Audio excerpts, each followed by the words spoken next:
अभी दुनिया के सबसे अनपेक्षित हिस्से में एक निर्माण की लहर चल रही है। अंटार्कटिका, सबसे ठंडा, सबसे तेज हवा वाला, सबसे सूखा और किसी तरह से सबसे गीला महाद्वीप। यह निश्चित रूप से मानव द्वारा जाना गया सबसे कठोर वातावरण है। तापमान भयानक रूप से -29 डिग्री सेल्सियस तक गिर सकता है। हवा की गति 200 माइल प्रति घंटे से अधिक हो सकती है और सर्दियों के दौरान महाद्वीप के कुछ हिस्से 6 महीने की अंधकार में डूबे रह सकते हैं। यहाँ यात्रा करने के लिए, यहाँ रहने के लिए आपको बहादुर होना ही पड़ेगा, इसमें कोई शक नहीं है। और फिर भी आश्चर्यजनक रूप से इस महाद्वीप की गर्मियों में लगभग 5000 लोगों और सर्दियों में लगभग 1000 लोगों की आबादी है। यहाँ वास्तव में बार, दुकानों और छोटी सिनेमा वाली बस्तियां हैं। यहाँ जीवन है और यह बढ़ रहा है। महाद्वीप के चारों ओर निर्माण कार्य रिकॉर्ड स्तर पर पहुंच रहा है। अभी इन बस्तियों में मुख्य रूप से वैज्ञानिक रहते हैं जो असाधारण काम कर रहे हैं, लेकिन यह बदल सकता है। देखिए, 2024 की शुरुआत में रूसी भूवैज्ञानिकों ने जो दिखता है वह विशाल तेल भंडार पाया है। खोजे गए भंडार में लगभग 511 अरब बैरल तेल है। यह पिछले 50 वर्षों में उत्तरी सागर के संपूर्ण उत्पादन का लगभग 10 गुना है और सऊदी अरब के पूरे उत्पादन का 2 गुना से अधिक है। यह एक खोज है जिसने इस बर्फीले महाद्वीप को बेचैन कर दिया है। 1961 से अंटार्कटिका पर दावा करने वाले देशों ने वैज्ञानिक अनुसंधान के लिए भूमि को संरक्षित रखने के लिए शांति से सहमति जताई है। यह संधि यह स्पष्ट करती है कि यहाँ कोई सैन्य अड्डे या तेल संचालन नहीं हो सकते, लेकिन यह समझौता 2048 तक समाप्त होने वाला है और हम पहले से ही देख रहे हैं कि कुछ देश अपनी दावेदारी को सुरक्षित करने के प्रयास में बस्तियां, निर्माण परियोजनाएं और यहाँ तक कि बच्चों तक के माध्यम से कोशिश कर रहे हैं। तो क्या हम आखिरी महाद्वीप के लिए होड़ देखने वाले हैं? हमारी कहानी नाजियों के साथ शुरू होती है। द्वितीय विश्व युद्ध के दौरान जर्मनी ने अंटार्कटिका में एक गुप्त सैन्य आधार स्थापित करने के प्रयास में अभियान भेजे। जैसा कि आप कल्पना कर सकते हैं, ब्रिटेन और अमेरिका ने भी जल्द ही ऐसा किया। अब इंटरनेट पर कई रंगीन साजिश की थ्योरीज फैली हुई हैं कि ये सारी कार्रवाइयां क्या कर रही थीं, लेकिन जो हमें पता है वह यह है कि 1958 में अमेरिका ने इस क्षेत्र में 3 परमाणु हथियारों का विस्फोट किया। यह स्पष्ट हो गया कि अंटार्कटिका को बढ़ते शीत युद्ध में एक मोहरे के रूप में इस्तेमाल किया जा सकता है। इसे रोकने के लिए 12 देशों ने, जो इस महाद्वीप पर दावा करते थे, एक संधि पर सहमति जताई और तब से यह लगभग उसी तरह से बना हुआ है। प्रत्येक देश अपनी छोटी सी हिस्सेदारी का दावा करता है। अब 7 देश हैं जिन्होंने इस पाई का एक टुकड़ा हासिल किया है: Argentina, Australia, Chile, France, New Zealand, Norway और यूनाइटेड किंगडम।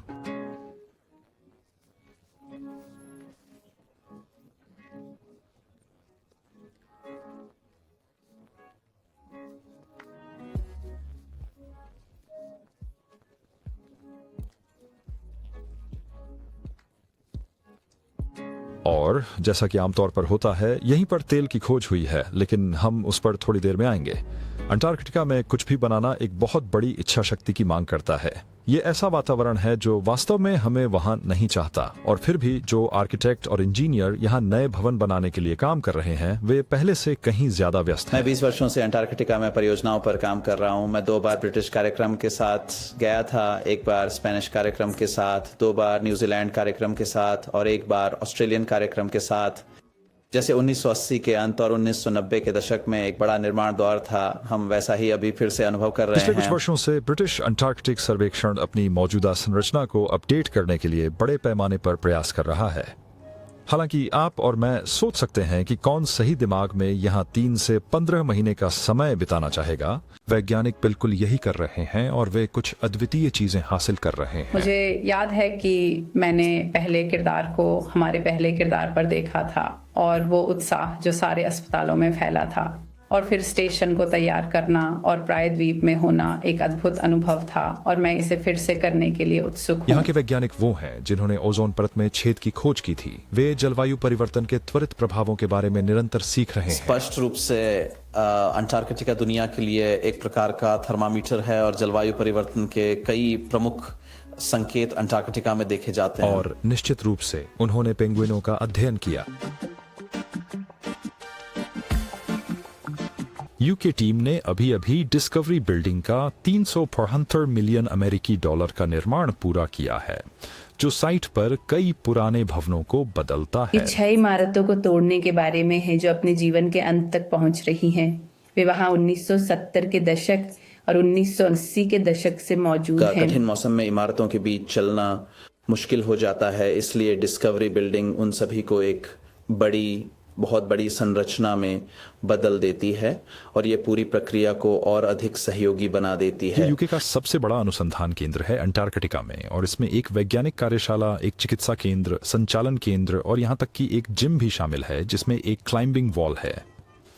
लेकिन डिस्कवरी बिल्डिंग ने वास्तव में अपनी यात्रा अंटार्कटिका में शुरू नहीं की थी। इसे पहले दुनिया के दूसरी ओर टी स्पोर्ट्स में बनाया गया था। यहाँ निर्माण करने की बात हो, अगर आपका कोई हिस्सा गायब हो तो आप अपने स्थानीय हार्डवेयर दुकान के कोने पर सरलता से नहीं जा सकते। हर सामग्री और उपकरण को ध्यानपूर्वक जांचना पड़ता है और फिर सावधानी से अंटार्कटिका भेजा जाता तो है। यह सारी मेहनत अंटार्कटिका से मांगे गए सभी संसाधनों को प्राप्त करने के लिए है। इसलिए यह योजना स्टेशन पर जाने और सुनिश्चित करने के बारे में है कि हमें वह सब कुछ मिल जाए जिसकी हमने मांग की है, और इसके साथ आगे बढ़ने के लिए पात्र बहुत महत्वपूर्ण है। यही कारण है कि वहाँ की लगभग सभी इमारतें पूर्व निर्मित होती हैं। उन्हें आइकिया के फ्लैट पैक की तरह सोचें। इसका मतलब है कि इमारतों का निर्माण और परीक्षण यूके में किया जा सकता है इससे पहले कि उन्हें भेजा जाए। देखिए, शुरू में सब कुछ यहाँ ही बनाया जाता है, फिर उसका परीक्षण किया जाता है, उसे सुधारा जाता है, फिर उसे तोड़कर एक बड़े कंटेनर जहाज पर लादा जाता है और आधी दुनिया तक भेजा जाता है। अब रोथेरा पहुंचने के लिए, जहां ब्रिटिश बेस है, इन जहाजों को खतरनाक दक्षिणी महासागर को पार करना पड़ता है। दक्षिणी महासागर आसानी से दुनिया का सबसे खतरनाक महासागर है। इसका कारण यह है कि ये एकमात्र महासागर है जो बिना किसी भूमि द्वारा रोके पूरे विश्व के चारों ओर जाता है। ये एक घूमते हुए पानी के द्रव्यमान का निर्माण करता है जहां हवाएं 70 नॉट्स तक पहुंच सकती हैं, जिससे ग्रह की सबसे बड़ी लहरें बनती हैं। ऐसे मौसम में एक हिमखंड से टकराना विध्वंसकारी होता है, और इसके जलवायु और स्थान के कारण यहाँ पर साल के किसी भी समय हिमखंड बन सकते हैं। ये सब कुछ ड्रैक झलड मरुमध्य में इकट्ठा होता है, जो दक्षिण अमेरिका के केप हॉर्न और दक्षिण शेटलैंड द्वीप समूह के बीच स्थित है। कुछ क्षेत्रों में जल प्रवाह 150 मिलियन क्यूबिक मीटर प्रति वर्ष की गति से बहता है, जिसे दुनिया का सबसे विशाल और खतरनाक धारा माना जाता है। एक बार जब जहाज रोथेरा पर डॉक कर लेते हैं तो श्रमिकों के पास इमारतों को बनाने के लिए सिर्फ 6 महीने होते हैं। गलतियों या देरी के लिए बिल्कुल भी समय नहीं होता। अप्रैल के बाद दिन की रोशनी तेजी से कम हो जाती है और तापमान नियमित रूप से 0 से नीचे गिरने लगता है। फिर समुद्री बर्फ बनने लगती है और कोई नया जहाज स्टेशन तक नहीं आ सकता। इस बीच लगभग मध्य मार्च तक सभी उड़ानें पहले ही बंद हो चुकी होती हैं। इस महाद्वीप पर पहुंचना या यहाँ से निकलना लगभग असंभव है। ग्लैमरगन में शोध सेवा जो ग्रामीण क्षेत्रों को कवर करती है, लेकिन हम इसे सेवा के माध्यम से नहीं चला खुद सकते। इमारतों को निश्चित रूप से अत्यधिक मौसम की परिस्थितियों को झेलना होता है। तापमान बहुत अचानक गिर सकता है, अक्सर -35 डिग्री सेल्सियस तक पहुंच जाता है। बर्फबारी अक्सर एक मंजिल की गहराई से अधिक हो सकती है, जबकि हवा की रफ्तार 38 मीटर प्रति सेकंड तक पहुंच सकती है और झोंके 45 मीटर प्रति सेकंड तक हो सकते हैं। इसमें कोई आश्चर्य नहीं कि गर्मी बनाए रखना इन संरचनाओं का मुख्य फोकस है। उदाहरण के लिए, डिस्कवरी बिल्डिंग के बाहरी पैडिंग में थर्मल ब्रेक और वाइब्रेशन डैम्पर्स शामिल होने चाहिए। हम वहाँ सिस्टमों को देख रहे हैं ताकि ये सुनिश्चित किया जा सके कि वे हर तरह से सक्षम हैं। इसलिए पैनलों को प्रत्येक के लिए कठिन लिया जा रहा है, लेकिन कुछ नींव उन्हें अच्छी तरह से ले सकती हैं ताकि यह सुनिश्चित हो सके कि किसी भी प्रकार की चीज इमारत में ना आ सके। अंटार्कटिका की कई इमारतें जोनों में विभाजित होती हैं और उनमें ऐसे सेंसर लगे होते हैं जो यह पता लगाते हैं कि वहां लोग कब मौजूद हैं। जो कमरे खाली होते हैं उन्हें फिर शीतकालीन मोड में डाल दिया जाता है और ऊर्जा बचाने के लिए उनकी गर्मी बंद या कम कर दी जाती है। वहाँ ऐसे वेंटिलेशन सिस्टम भी होते हैं जो गर्म गंदी हवा से गर्मी को पुनः प्राप्त करते हैं। साल भर में हमारे पास स्टेशन पर 160 से ज्यादा लोग होंगे, लेकिन साल के अंत तक ये संख्या घटकर लगभग 25 लोगों तक आ जाएगी। आप ऐसे क्षेत्रों का इस्तेमाल नहीं करना चाहेंगे जो इस्तेमाल में नहीं है। बहुत सारे बहुत ही दिलचस्प लोग हैं जो इमारतों का संचालन करते हैं। आपके पास निर्माता है, मिस्त्री है, शायद एक प्लम्बर है, एक बिजली मिस्त्री है, शायद एक निर्माण करने वाला है। लेकिन अगर कुछ बुनियादी गलत हो जाता है तो आपको जीवित रहने में सक्षम होना चाहिए, और शायद कई वर्षों तक जब आप प्रतिबद्ध हो जाते हैं। तो यही वजह है कि इन इमारतों में से ज्यादातर का एक से अधिक निर्माण होना महत्वपूर्ण है, क्योंकि हो सकता है कि आपको जीविका के लिए एक की आवश्यकता हो। वह संस्था वेल्स में सभी डिजाइन प्रदान करती है। हवा का मुकाबला करने के लिए डिस्कवरी बिल्डिंग को जमीन पर मजबूती से बांधा गया है। एक लंगर, यह भी पूर्व पश्चिम अक्ष में उन्मुख है ताकि मुख्य रूप से उत्तर पूर्वी हवाओं से अधिकतम सफाई की जा सके। ये हवाएं फिर दक्षिणी छत के गोल स्टील के साथ तीव्रता से मुड़कर इमारत की शेलवट साइड तक जाती हैं, जहां ये वास्तव में बर्फ हटाने में मदद करती हैं। यह महाद्वीप के कई अन्य आवासों से जुड़ता है, जिनमें सबसे बड़ा अमेरिका का मैकमुर्डो स्टेशन है जो रॉस सागर में रॉस द्वीप के हट पॉइंट प्रायद्वीप पर स्थित है। इस परिसर में 80 से अधिक इमारतें हैं, जिसमें लगभग 1,200 लोग रहते हैं। यह वाकई में एक छोटे शहर की तरह है, जहां दुकानें और बार हैं और विभिन्न ठिकानों के बीच मित्रता है। न्यूजीलैंड के स्कॉट बेस के लोग अक्सर यूएस बेस पर जाकर फिल्में देखते हैं और पुस्तक क्लब में शामिल होते हैं। अंटार्कटिक समुदाय एक शानदार समुदाय है और सभी लोग संस्थानों के साथ जुड़कर काम करते हैं और अपना बहुत सारा ज्ञान और अनुभव साझा करते हैं। अब जब रूस के तेल की खोज की खबर आई तो चिल्ली ने अपनी रक्षा बलों को सतर्क कर दिया और अंटार्कटिका में अपने बेस पर एक सुरक्षा बैठक आयोजित की। चिल्ली ने अर्जेंटीना के साथ मिलकर पिछले कुछ दशकों में महाद्वीप पर अपने ठिकानों को लगातार मजबूत किया है। अपने दावों को मजबूत करने के लिए इन दोनों देशों के बीच अंटार्कटिका में 11 बच्चे पैदा हुए हैं। पहला 1978 में हुआ था। पर्यावरण प्रोटोकॉल के तहत अंटार्कटिका में किसी भी प्रकार का खनन प्रतिबंधित है, लेकिन इस संधि की तरह ही इसे 2048 में पुनरावलोकन के लिए रखा गया है। बावजूद इसके हम निश्चित ही पूरे महाद्वीप में निर्माण का उछाल देख रहे हैं। निर्माण कई कारकों द्वारा संचालित होता है, जिसमें सबसे पहला यह है कि इमारतों का लगभग 40 साल का चक्र होता है। इमारतें उतनी लंबे समय तक नहीं टिकती जितना वे एक अधिक समशीतोष्ण वातावरण में टिक सकती हैं।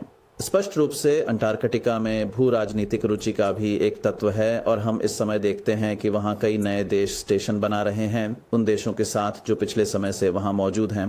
एंटार्कटिक ट्रस्ट जो अंटार्कटिका में संचालित होता है और वेल्स में संचालित होने वाले सभी देश भी ट्रस्ट हैं और यह शांतिपूर्ण गतिविधि को सुनिश्चित करता है। यह विज्ञान पर ध्यान केंद्रित करता है। लेकिन आप जानते हैं दुनिया बदलती रहती है, लोगों की रुचियां बदलती रहती हैं। कुछ चुनौतीपूर्ण सत्र हुए हैं और निश्चित रूप से जिन सभी देशों के साथ हम काम करते हैं वे इसके प्रति बहुत जागरूक हैं। भू राजनीति शायद हमेशा मौजूद रही है, मुझे लगता है कि इस समय यह थोड़ी अधिक उभर कर सामने आई है और निश्चित रूप से उन सभी देशों के लिए जिनके साथ हम काम कर रहे हैं यह बात बहुत अच्छी तरह से छात है। हालांकि अंटार्कटिका हम में से अधिकांश के लिए एक सुनसान बंजर भूमि की तरह लग सकता है, वास्तव में यह महाद्वीप सदियों से आबाद रहा है। अंटार्कटिका इस वन्य जीवन के लिए एक सुंदर शरण है और इसे संरक्षित करने की आवश्यकता है। हम सभी जानते हैं कि जब देश तेल के लिए प्रतिस्पर्धा करने लगते हैं तो क्या हो सकता है, और यह स्पष्ट है कि जब बात आखिरी महाद्वीप की हो तो हमें वास्तव में बहुत सोच समझकर कदम उठाने की जरूरत है। हर बार से जो आप चलाएं ये इसी बुरी तरह से जादुई होता है और जब आप पहली बार विमान से या जहाज से उतरते हैं आप बस चारों ओर देखते हैं और आश्चर्य में पड़ जाते हैं, क्योंकि यह ऐसा भव्य वातावरण है। मुझे लगता है कि अंटार्कटिका के बारे में मैंने हमेशा जो सलाह है वह है वहाँ काम करने वाले सभी लोगों की सहयोगी भावना, और वहाँ ऐसे देश रहे हैं जिन्होंने युद्ध में रहे हैं लेकिन अंटार्कटिका में उन्होंने एक दूसरे का समर्थन जारी रखा है, किसी के बीमार होने पर मदद की है, बचाव में सहायता की है। आप अंटार्कटिका में मानवता का सबसे अच्छा रूप देखते हैं।